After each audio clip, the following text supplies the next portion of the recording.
Good evening. My name is Jason Steele, and welcome to video number 2 in the 2024 Haltom City election season series regarding Ron Sturgeon, Hubba, and his puppet candidates for our council, Cindy Sturgeon and Spencer Dravick. As I asked in the previous video, why would someone spend so much time, money, and effort trying to control a city council when for the last 3 years, the people that matter, the citizens of Haltom City, have told him no to his ideologies? To find out, let's go back to September 9th, 2019. Ron Sturgeon presents his plans for his new event center / automotive repair shop at 5230 Denton Highway.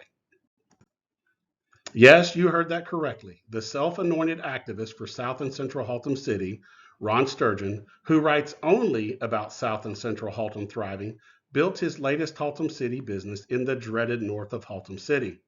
For those of you that were unaware that there's an imaginary civil war between the south and north of Haltom City, welcome to that. At the September 9th, 2019 council meeting, Sturgeon's event center / automotive repair business was up for its first reading before council.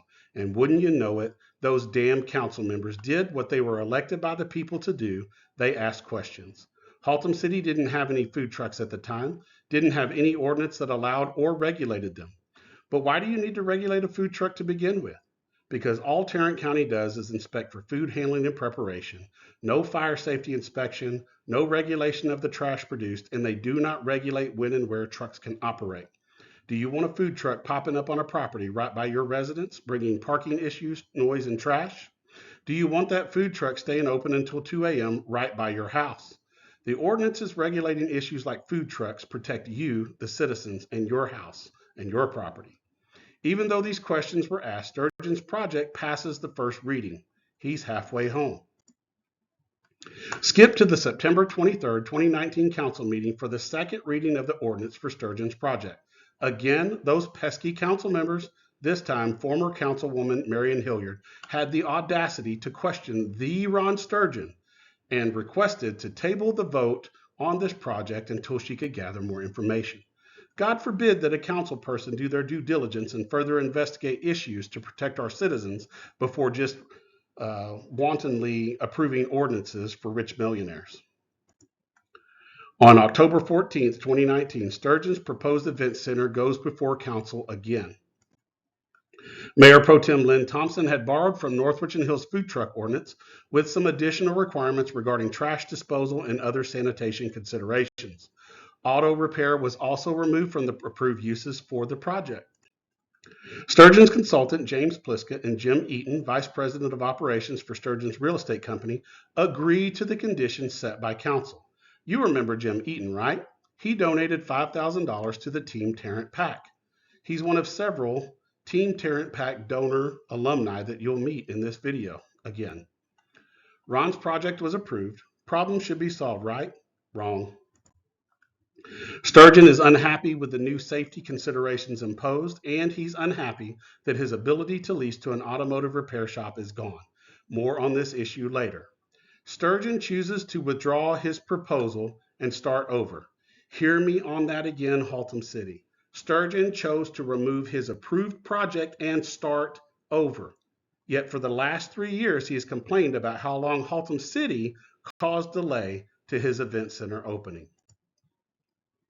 July 13th, 2020, Sturgeon's resubmitted project is heard before council. Several issues were discussed, but apparently they got these issues settled as the project was approved on first reading unanimously. July 27th, 2020, Sturgeon's resubmitted project is on the consent agenda. This means no discussion of his project, just a vote yes or no. Sturgeon's event center passes unanimously. Haltom City folks, your Haltom City Council passed Sturgeon's project not once, but twice, even appeasing some of his requests for less regulation.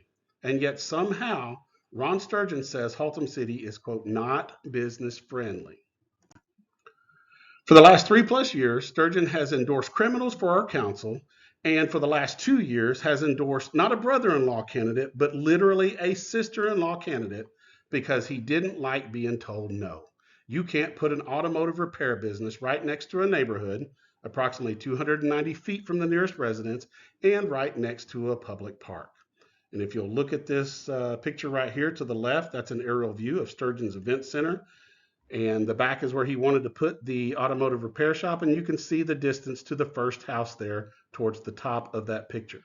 Look a little bit further over, there's our disc golf course that people enjoy, and then there's North Park. If you haven't seen what's going on with North Park, you need to get on the city's website and check it out. They've got some pretty cool renditions, some drawings of ideas of what's going in there. It's going to be a really cool project when it's done. To prove how difficult Haltom City is to try and open a business, Ron Sturgeon has written about and stated that the CUP, or conditional use permit process, is a barrier to new business. Sturgeon claims the process is too difficult and too restrictive. CUPs are used when the business does not fit the designated zoning. Like in Sturgeon's case, a CUP would not be approved to put an auto repair shop next to a park in a neighborhood. However, most businesses that are approved in Haltom City are approved by right. That means that the use matches the zoning and they do not need any variances. CUPs are the anomaly when a developer wants to do something not approved by our land use plan. For example, if someone wants to open a vape shop across from a school, that would need a CUP. Why? Because most citizens do not want a vape shop by a school.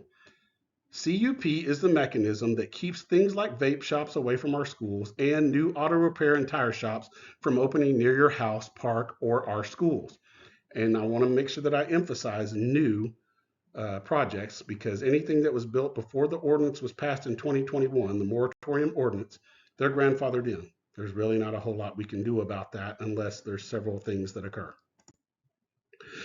I requested information from Haltom City due to previous discussions with Ron Sturgeon over this very topic. For the time period of January 1st, 2015 through August 5th, 2021, 60 CUP applications were received by Haltom City. Of those 60, only 4 were rejected. That doesn't sound very not business friendly to me, Ron. 4 CUPs rejected over 5+ years. That's not even one business per year during that time frame that was rejected due to the CUP process. Now, of those 4 rejections, let me tell you, 3 of them were automotive uses. 1 was outside storage. What does Ron Sturgeon and Hubba advocate for in their fake news articles? Automotive uses and outside storage. Ron Sturgeon doesn't live here. He doesn't care if there's storage containers stacked 3 high next to a residence. He doesn't live here. He doesn't care if there's clanging and banging and loud music and junk cars near your neighborhood, because he don't live here. But those types of businesses could lease his buildings. So kind of seeing where I'm going there.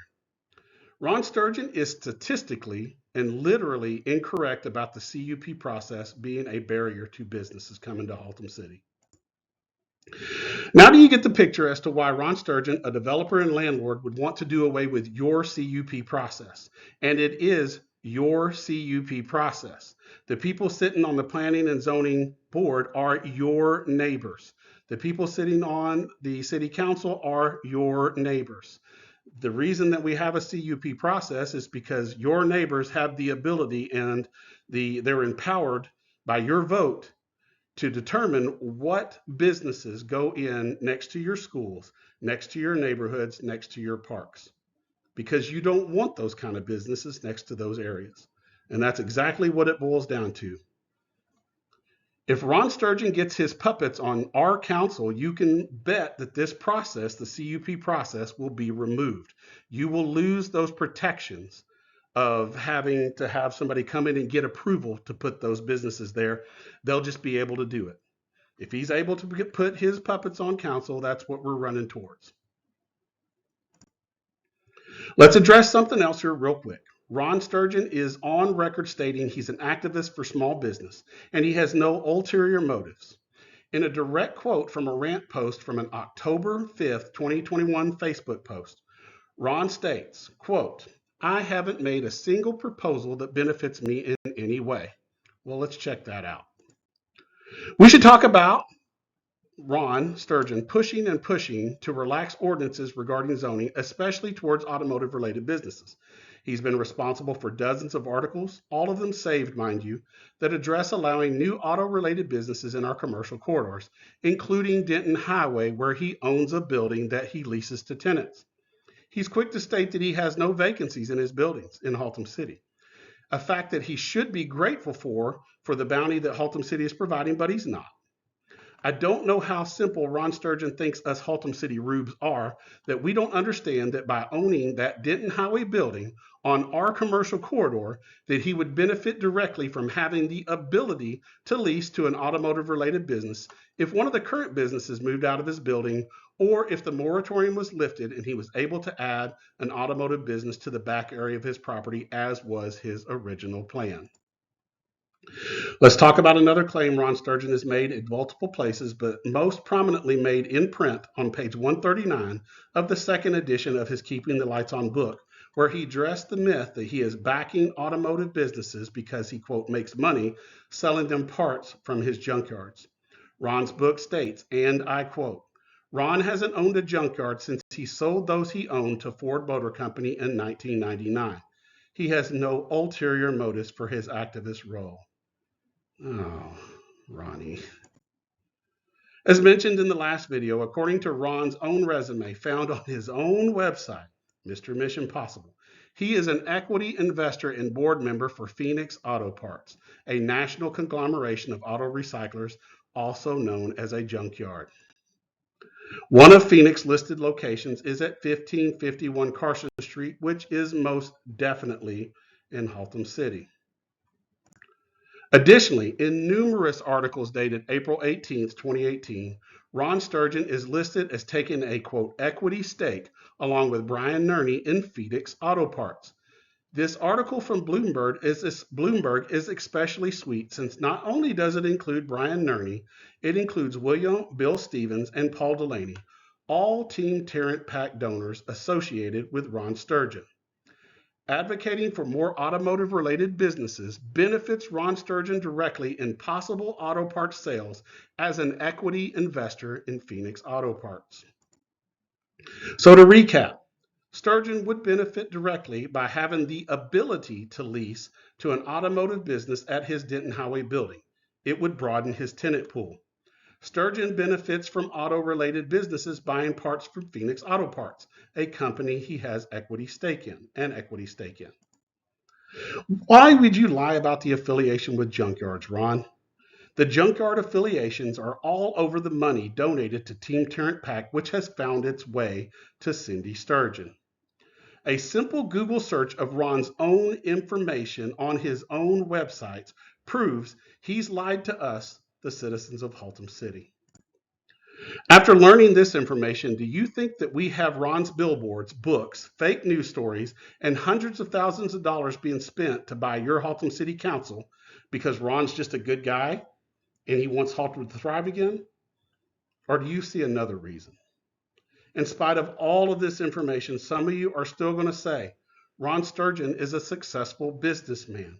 Why would our council not approve his automotive businesses? Well, let's go down and check one out and see if our elected officials might have a right to be concerned.